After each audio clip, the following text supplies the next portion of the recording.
안녕하세요, 유수입니다. 오늘은 어른이기 위한 3가지 요건이라는 주제로 함께 하겠습니다. 요즘 딱 공감이 되는 책이 있었는데요. 아까워서 왜 이렇게 조금씩 읽는 책 있잖아요. 놔뒀다가 읽고 막 이런 책. 요즘 저한테 그런 책이 기시미 이치로의 나이들 용기라는 책입니다. 오늘은 그 내용 중에 어른이기 위한 3가지 요건이라는 챕터가 있어요. 그 책 안에. 참 무릎을 딱 치게 되는 공감이 되는 부분이라서 여러분들과 오늘 함께 나누려고 준비했습니다. 어른이기 위한 3가지 요건이라는 제목이 붙어 있기는 하지만 사실 이 3가지를 갖춰야 어른이 된다 하면 아이고 좀 부담스러워요. 그죠? 평생 어디가 어른 되겠어? 이거 3가지 어떻게 갖추겠어? 이런 느낌이라고 할까요? 그러나 아주 불가능한 일도 아니고요. 완벽하진 않더라도 어른에 가까워지도록 날마다 성장하는 어른의 태도를 한번 우리가 이해해 보고요. 좀 마음을 여유롭게 한번 이렇게 쭉 살펴보는 그런 시간을 갖도록 하겠습니다. 자, 어른이 되는 요건 첫 번째는요. 자신의 가치를 스스로 인정하는 것이라고 해요. 자신이 한 일이나 자신의 존재 가치를 다른 사람의 평가와 상관없이 스스로 인정하고 가치가 있다고 생각해야 한다고 합니다. 작가는 굉장히 단호하게 얘기를 하더라고요. 누군가에게 칭찬받거나 인정받기를 바라지 않는 것. 이렇게 따지면 어른 되기 되게 어렵죠. 여러분들은 여러분들 자신의 가치를 어떻게 인정하고 계십니까? 단순하게 한번 예를 들어볼게요. 김철수라는 사람이 있어요. 40대 직장인. 김철수 씨는 자기의 인생, 자기를 어떻게 바라보는 사람인가 하면 서울 변두리 끝자락에 대출을 최대한 낀 구축 아파트, 작은 구축 아파트에 사는 40대 남자. 직장 연봉은 얼마? 마트에서 알바하는 아내와 자녀 둘. 아이들 학원비에도 허덕거리고 대출금에 허덕거리고 아이들은 더 커가는데 회사는 불안정하고 인정받는 것 같지도 않고 승진도 글쎄 올시다 걱정되고 몸은 점점 살찌고 아픈 데가 생기고 취미도 없고 어떻게 미래를 준비해야 할지도 모르겠고 아무도 그의 존재감을 주목하지 않고 인정받지 못해서 인생이 루저 같다 이렇게 느끼는 거죠. 또 다른 사람, 이 아파트에 또 다른 40대의 비슷한 연봉을 가진 직장인이 있어요. 일단 외형적으로 조건이 비슷해요. 그런데 이번엔 40대 홍길동 씨, 이 사람은 자신을 어떻게 느낄까? 지금까지 여러 어려움이 있었는데도 꿋꿋하게 어쨌든 헤쳐나와서 하루하루 건강하게 가족들을 돌보며 사는 중년의 남자로 자신을 평가해요, 스스로. 매일 우는 얼굴로 가족들과 이제 장난치고 얘기하고 사춘기 아이들한테 소통이 되는 아빠임을 스스로 자부해요.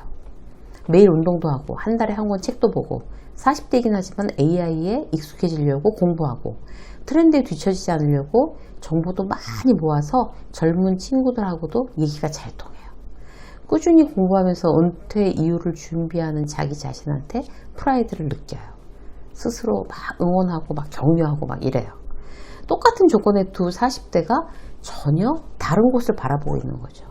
김철수 씨는 타인의 잣대로 자신을 평가하는 거고 홍길동 씨는 자기 자신한테 집중하는 거예요. 자기의 가치에 대해서 스스로 인정하고 프라이드를 느끼는 사람인 거죠. 엄청난 차이죠. 누가 향후에 꾸준히 성장하고 자기의 삶을 행복하다고 느낄까요?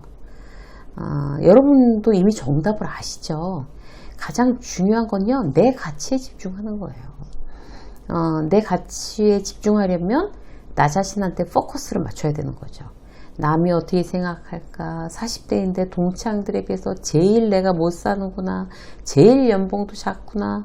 후배들한테 승진도 밀리게 생겼다. 이런 불안감은 모든 기준이 다 타인의 시선으로부터 시작되기 때문에 그렇습니다. 내가 지금 원하는 인생이 무엇인지 자기 자신도 모르는 중년들이 꽤 많죠. 그것부터 생각해 봐야 돼요. 그리고 이제 그걸 아주 조금씩이라도 이루도록 나 자신한테 집중해서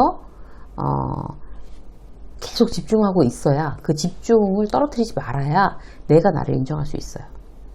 자, 두 번째. 자, 어른의 욕구 두 번째. 자신이 결정해야 하는 일을 스스로 결정하는 거예요. 너무 당연한 얘기죠. 그런데 우리 그렇게 하지 못하는 경우들이 많아요. 자기의 과제를 자신이 결정한다는 말은 상대가 상대의 과제를 스스로 결정하는 것을 존중한다는 뜻이기도 하답니다. 이게 무슨 의미인지 쉽게 설명해 볼게요. 나의 결정을 남한테 물어봐야 직성이 풀리는 사람들이 있어요. 안 물어보면 막 불안한 거예요. 혼자 결정이 안 되는 거예요. 누구에게나 이런 성향이 있기는 한데 아주 심한 사람이 있고 뭐 그냥 별로 대단치 않은 사람도 있어요. 심한 사람은 점심 나 뭐 먹을까 이런 것도 남 결정해 줘야 돼요. 옷 사는 거나 뭐 이런 거. 좀 덜 심한 사람은 나 헬스 끊을까? 이런 걸 물어봐요. 막 동료들한테. 그러면 동료가 아서라 헬스장 호구짓 좀 그만해라. 너 한 달에 한 번도 안 나가잖아. 이렇게 말리면서 막 구박하면서 말리는 동료는 본인이 진짜 운동 안 하는 동료. 운동이 진심인 동료 뭐라 그럴까요? 그래 제발 헬스 등록 좀 하고 매일 운동 좀 해 이러겠죠. 좋은 생각이다 막 이러면서. 여러분들 주변에 긍정적이고 발전적인 사람이 많을수록 그래서 인생이 유리하다는 거예요. 영어 공부할까 이직할까 창업 준비를 해볼까 부업을 해볼까 전부 자기가 결정해야 될 일이에요. 남한테 물어봐서 그들의 허락을 구할 일이 아니라는 거죠. 이 부분에 대해서 홀로서야 비로소 어른이라고 작가가 이야기하고 있습니다. 가만히 생각해보면 누구한테 의논하고 물어봐서 뭔가를 용기 내서 하기보다는 주저앉는 경험이 더 많지 않아요? 노후 준비도 해야 되는데 저녁 때 뭘 좀 공부해볼까?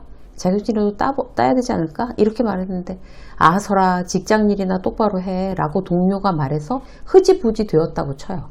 그게 뭐예요? 그 사람이 영향을 받은 거예요? 물론 이제 그럴 수도 있죠. 근데 이런 건 냉정하게 말해서 내가 하기 귀찮은 일, 귀찮은데 해야만 하니까 그런 부담감도 있는 상황에서 남들한테 이렇게 막 말로 하는 거예요. 그렇지, 그거 못하겠지. 그래, 직장일이나 집중하는 게 낫겠지. 이렇게 스스로를 합리화시키는 거. 합리화가 필요해서 남을 끌어들이는 경우들도 많아요. 남 핑계대지 마시자고요. 내 인생을 남한테 물어보지 마시자고요. 그냥 내 결정하는 거예요. 그래야 어른이라고 합니다. 이것과 한 세트를 이루는 또 다른 진실이 뭘까요? 내 인생은 내가 결정하는 것처럼 남의 인생에 감나라 배나라 하지 않아야 어른의 태도라는 거예요. 근데 우리 어때요? 나이 먹을수록 남의 인생에 더 참견하고 싶어 해요. 남편, 아내, 자식, 형제, 후배, 심지어 연로하신 부모님한테까지 우리 자신의 생각을 강요하는 경우가 많아요. 모든 인간관계 갈등은 여기에서 시작되는 거죠. 나는 가족들이나 후배들 참견 안 한다 이렇게 생각하는 분들 계시죠. 제가 그랬어요. 저는 이제 인생 각자 산다 그 부분을 아주 중요하게 생각하는 사람인데 이 책을 이제 이번에 읽으면서 야 나도 아직 멀었구나. 나도 어쩔 수 없구나. 나도 주변 참견 어지간히 많이 하는구나.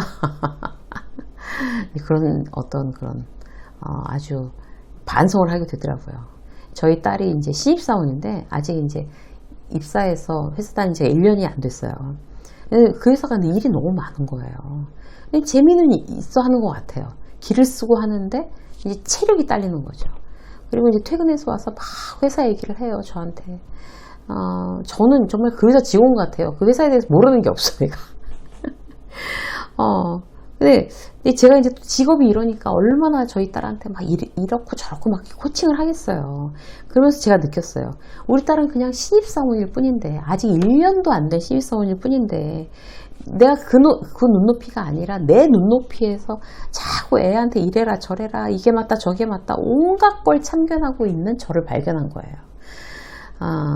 근데 그냥 들어주고 결정은 아이한테 맡겨야 한다는 거를 강의 때 그렇게 하면서도 실제 이제 내 상황이 되니까 내 자식 일이 되니까 나는 막 또 잊어버리는 거죠.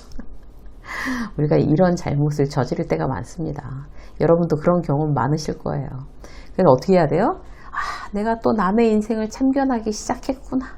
강요하는구나. 스탑. 이런 마음을 잊지 않아야 나도 성숙해지고 나와 관계된 모든 사람들과 보다 이제 건강한 이제 관계를 유지하면서 지낼 수가 있는 거죠. 배우자가 퇴직하겠다고 하면 거의 협박을 하면서 이제 말리는 사람들이 있어요. 저희 지인이 이제 그 학교 선생님인데 남편이 퇴직을 먼저 했어요. 명예퇴직을 한 거죠. 근데 그렇게 억울하다는 거예요. 요즘 학교가 정말 힘들고 만만치 않거든요. 근데 자기는 힘들게 계속 하고 있는데 남편은 일찍 은퇴하고 몰라라 하고 막 여행 다니고 살겠다고 그랬다는 거예요. 배신감을 느낀다는 거예요. 그 상황이. 정말 그래, 배신감을 느끼겠다. 상황이 이해가 되더라고요. 아내는 남편의 인생도 자기 인생이라고 생각해요. 우리가 주로 그렇죠. 가족이 그렇잖아요. 너의 행복이 나의 행복 이러기도 하고, 너의 희생이 나의 행복 이러면서 자식들한테 막 퍼붓고 내가 많이 희생하면 희생할수록 내 자식은 잘 될 거야, 뭐 이렇게 그 인생에, 그리고 나서 그 인생에 권리인 양 참견하고, 그리고 갈등을 빚고 배신당하고, 막 사람 사는 일이 다 똑같죠. 결론은요, 인정하기 쉽지 않지만 가족 타인입니다. 그들의 인생을 내가 대신 살아줄 수 없잖아요. 그래서도 안 된다는 거 인정하는 거, 이게 우리가 인생을 성숙하게 바라보는 겁니다. 한꺼번에 되지 않고 중간에 실패도 하겠지만, 물론 다시 한번 우리가 리마인드 해보시자고요. 각자 인생의 문제는 각자 결정한다. 이걸 이제 또 떠올리고 또 떠올려야 돼요. 자, 세 번째, 어른의 조건, 자기 중심성에서 탈피하는 거예요. 우리는 모두 공동체의 일부이기는 해요. 근데 내가 그 공동체에 항상 중심이진 않잖아요. 그죠? 난 다른 사람의 기대나 욕구를 충족시키기 위해 사는 건 아니지만, 다른 사람도 내 기대나 욕구를 채우기 위해 사는 거는 아니에요. 이제 서로가 자기의 이상과 기대만, 내 것만, 내가 기대하는 거, 내가 이상적으로 생각하는 거, 이것만 계속 상대에게 강요하면 어떻게 돼요? 욕구불만 쌓이는 거죠. 이게 이제 두 번째 소개해드린 얘기하고도 연결되어 있는데요. 아주 단순하게 우리는 이제 오늘부터 생각 훈련이라는 걸 해보시자고요. 내 인생은 내가 결정하자. 나의 기대를 상대한테 강요하지 말자. 필요할 때 도와주고 응원하고 기도하는 건 하되, 네 인생은 네 인생이야. 내 인생은 내가 결정한다. 대신 이런 단순한 명제를 어제보다는 오늘 더 실천한 그런 날이 되도록 매일매일 조금씩 노력하는, 그게 중요하겠죠.